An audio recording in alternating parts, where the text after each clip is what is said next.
Hello, everyone. Welcome to Language Journey with Oluwadamilare Temitope Igbayiloye. I am your host. I'm a certified language educator. I'm a consultant. I have a language business that is running. And trust me, I am here to ensure that we all embrace our language, our culture, irrespective of what you are, what you are doing, the language you understand, or the one that you don't understand. So today I have a special guest with me. She has decided out of busy schedule to be my first guest. And guess what? I am super, super excited to have her, as our guest today. And this is the first episode. So guys, remember to subscribe to this channel or else you will miss. So let's have you. Can you please introduce yourself and what you do for a living? Okay, so my name is Mabel Adegeyi, and I am currently a Yoruba language coach at Akonilede Yoruba, an online school. And I'm also a teaching assistant for Yoruba language at Vadeville State University in North Carolina, USA. Oh, beautiful. So currently you're in the US. Okay. Yes. Beautiful. If I may ask, why you are introducing yourself, you said that you are currently teaching Yoruba language. Is that what you studied in school? If that is what you studied, why did you study Yoruba language when you can as well, go for it? Okay, so I didn't plan to study Yoruba in the university. Are you serious? So No, not at all. what happened? Okay, so I wanted to study mass communication, like every art student wants to, like mass communication or law. So I applied to school and I was given an admission. But then I think after like a week or two, I was sent a mail that my admission cannot be moved forward because I have a D7 in government. So that means I have to change my course. So I was like, okay, no problem. I will change the course. I was given options to change to any course, but because I didn't even know what to pick at that time. So I just left it to the school to give me a course. Decision. Yes. And when I went to check, I just saw Yoruba language. Oh God. Oh God. But as if my whole world wanted to be like Yoruba. Who is studying Yoruba again?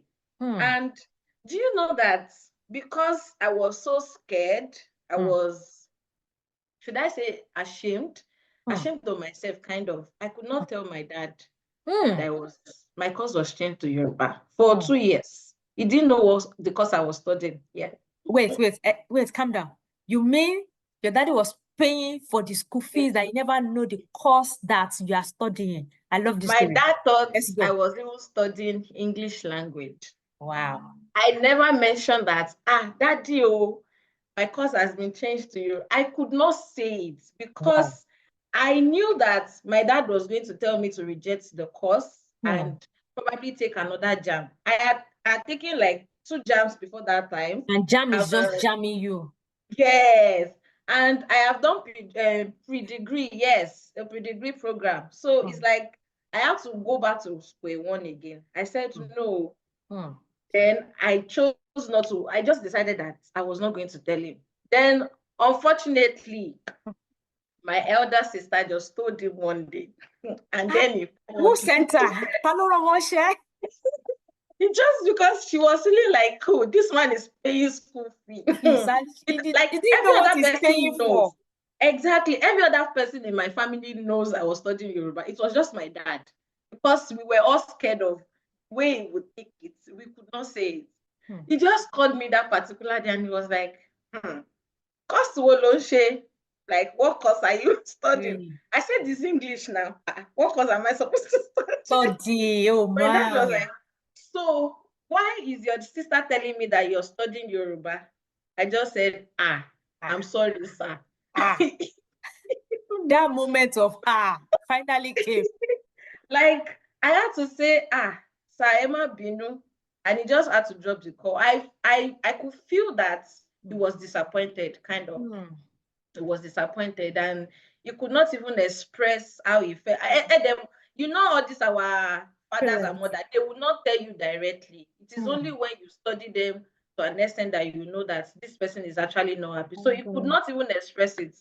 And I had to call him again, and he said if I wanted to discuss anything with him, I should come home. Come home. So I had to, yes, so I had to go home. And when I was going, I took my eyeball conversation. Exactly. You have a word for it in Yoruba, but we will not say it. If you want to learn, go to Akoyele Yoruba. She said that. So I had to take my brochure with me that had all the courses we were going to study and all of that. And when I got to I had to tell him, Daddy, it's not that bad. I'm going to be, and my daddy always wanted me to study mass communication. Like, he saw the way I was so passionate about, there was this thing we were doing when I was younger in my church. We used to read news. So he saw the way I was so passionate about reading news, talking to people. So he said, okay, mass comm will fit you. You do well there. So I had to tell him, like, Daddy, Yoruba is not that bad. We are learning the same thing in English. In fact, and the brochure had different courses: Yoruba in mass communication, Yoruba in film and advertisement. So with just that conversation, I was able to convince him that, okay, yes, you can go and do your Yoruba. Then he now said, so what will you now do when you graduate? I said, I can work in airports. I can work in airline. They are trying to put sugar, cream, and all of that. And there was this trying to thing. convince him There was beyond this, reasonable yes, doubt. to convince him. And there was this thing they used to tell us in school, like, if you study Yoruba, you can work anywhere.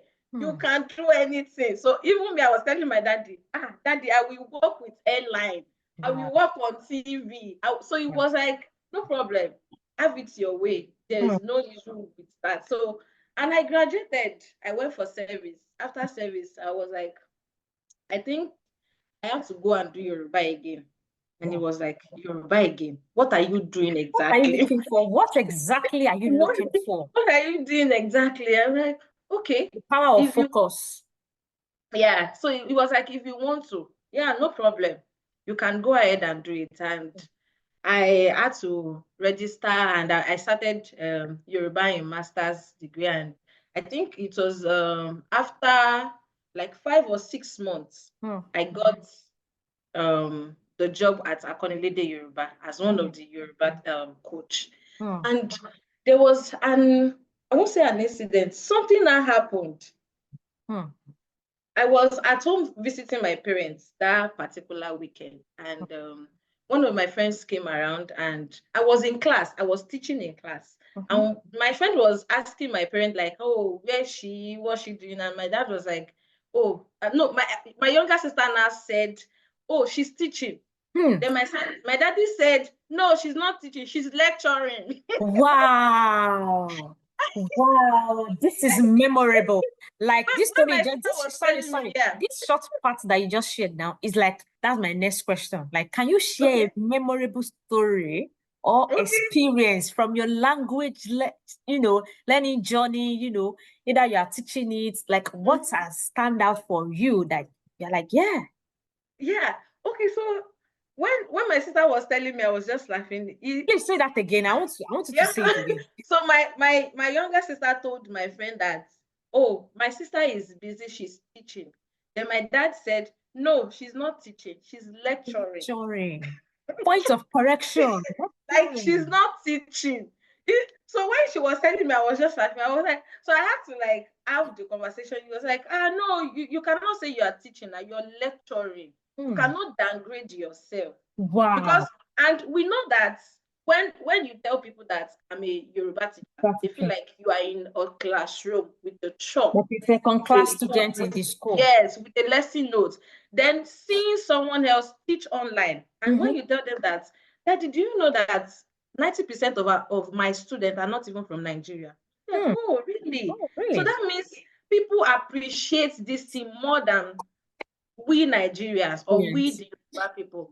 So I think all of that impressed him, and he could not hide that emotion. That joy, yes. To express himself, now so, and proud that moment. Exactly. And I actually that day, it's actually a very memorable day to me, because it was as if I got a confirmation A of, it's like validation. I earned my, yes, I earned my dad's respect.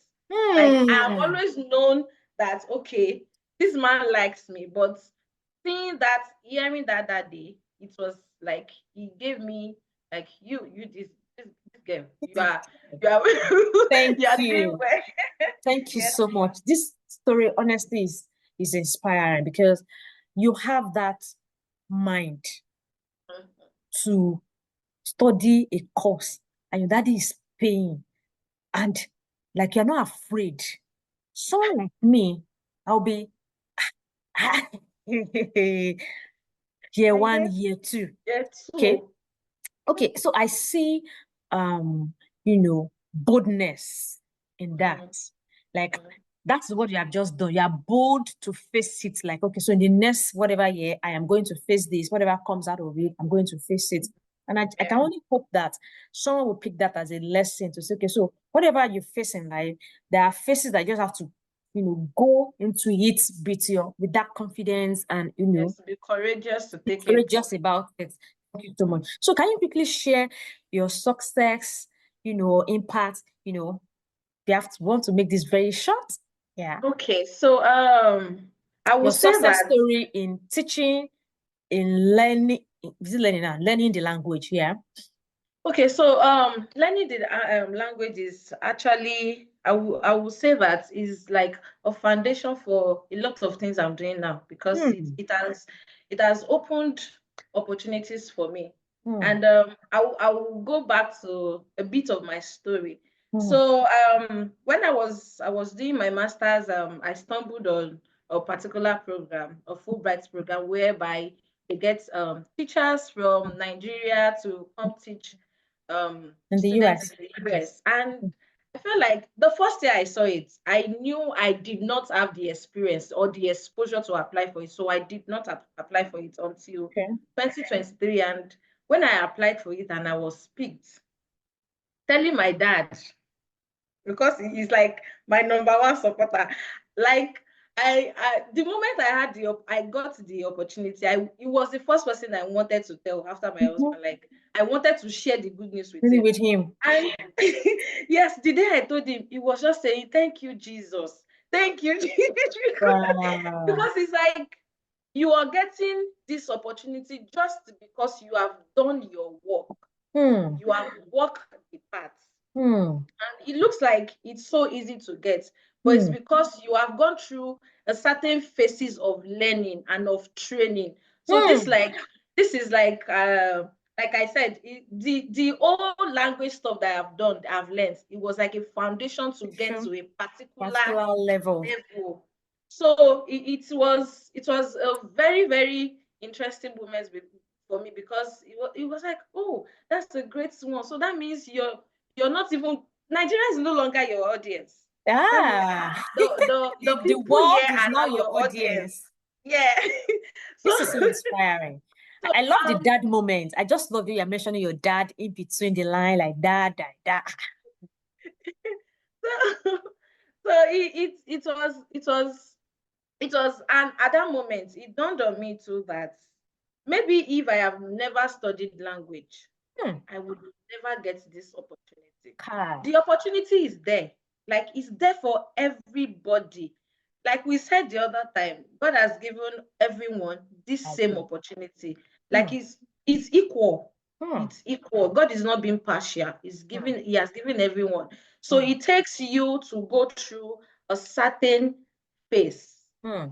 It takes you to go through In fact, certain before you trainings can to exactly access before that you opportunity. exactly before you can access the opportunity. So the language I studied has given me more opportunities. Let me Opportunities. just end it I with am super that. proud of you and your story. This Thank story you is so so much. inspiring. Like, I am like, are you serious? You mean you have to go through this and did this and did this? So the lesson for that I will say from this is you have to be bold about whatever it is that you are doing. You might not be sure of it, but Mhm. as you keep moving, as you keep Yeah. going, it Mhm. becomes clearer.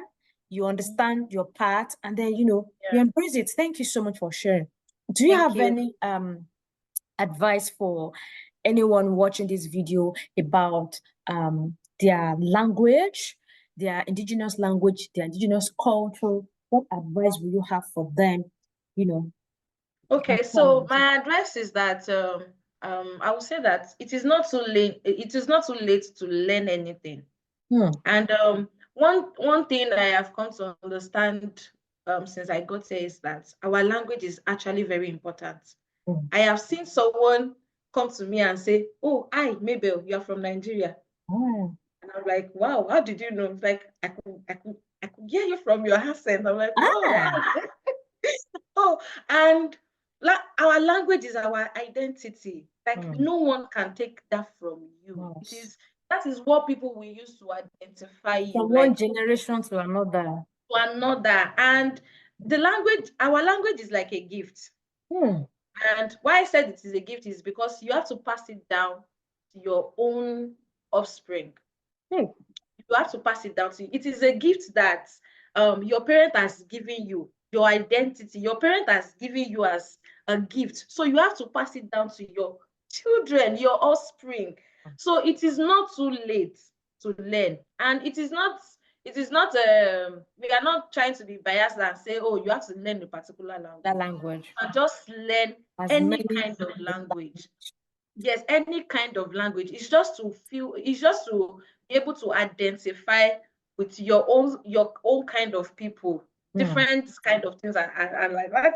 Thank you so much for sharing expressly, right? Thank you. And then I honestly appreciate your sincerity and your vulnerability on how you're able to navigate from saying, okay, there's no mass communication, is Yoruba, I will take it, and then from there you're able to learn from one level to another level, get into a training, start to teach children, and then that's so beautiful. And it shows that in every success there are steps that you need to take as an individual. You'll not say because, I want to achieve this and that will just fall on your lap. No, there are things that you have to do on your own. Thank you so much. So this conversation is just about language.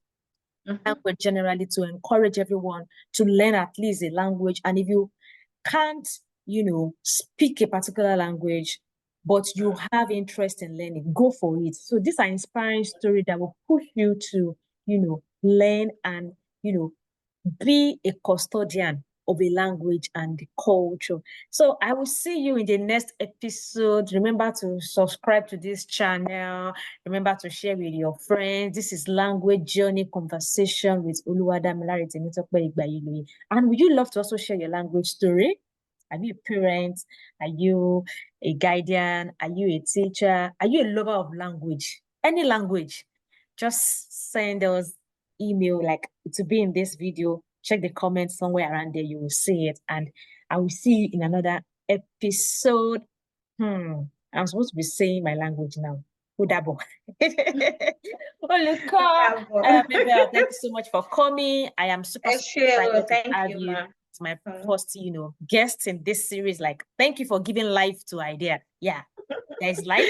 There's an idea. There is life, and then we have it together. Thank you so much.